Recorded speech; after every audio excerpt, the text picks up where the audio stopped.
जो ये ट्रिग्नोमेट्री के एप्लीकेशन के बारे में पढ़ेंगे। वास्तव में एप्लीकेशन इसका है क्या, यूज क्या है, ठीक है? तमाम आप सोशल मीडिया पर लोगों को भी देखते होंगे कि हम उस मैथ वाले टीचर को खोज रहे हैं जिसने कुछ साइंस थीटा कास थीटा पढ़ाया था, उससे पूछना था कि उपयोग कहाँ करना है, उपयोग कहाँ करना है, ये देख लीजिए कहाँ पर उपयोग आप लगातार यूज कर रहे हैं। भले ही आप खुद नहीं यूज कर रहे हो, आपकी जगह पर कोई दूसरा नहीं, उसकी हम उसके रिजल्ट को यूज कर रहे हैं।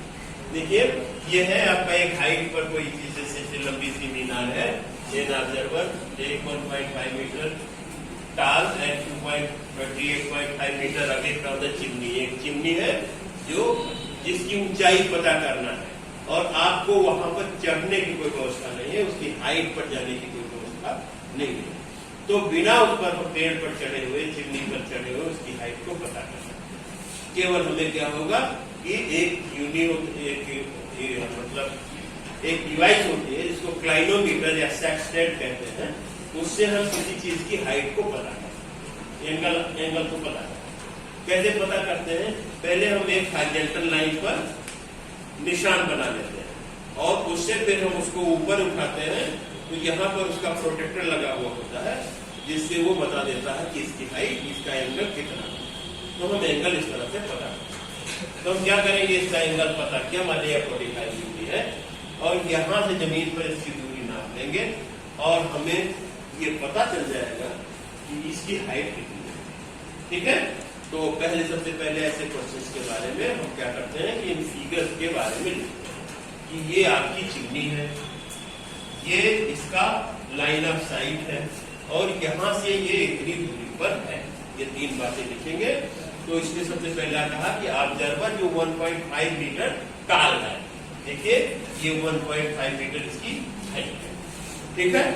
और इसकी आंख से जो हॉरिजॉन्टल लाइन ये है और पूरी जो है height 28.5 metre away from the chimney. ये यहाँ से यहाँ तक की हाइट 28.5 है, ठीक है? अब हमें इसकी हाइट पता करनी है, ठीक है? अब क्या करेंगे, इसमें देखिए हम जानते हैं कि किसी भी ट्रायंगल में हम ये देखें 1045 है, 1045 होता है परपेंडिकुलर अपॉन बेस। तो आइए इसका परपेंडिकुलर देखिए, और ये यहाँ पर AE ये इसका परपेंडिकुलर है और बेस होगा ये DE, ठीक है? अब DE जितना ये होगा उतनी ही ये लंबाई होगी, ये जितना यहाँ से ये दूरी होगी, ये दोनों पैरेलल लाइन है इसलिए ये दोनों लंबाई बराबर है, ये और ये दोनों लंबाई बराबर।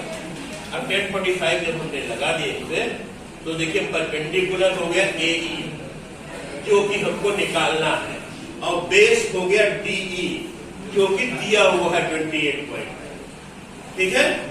और 1045 की वैल्यू आप जानते हैं 1, तो ये 1 इक्वल टू AE अपॉन 28.5।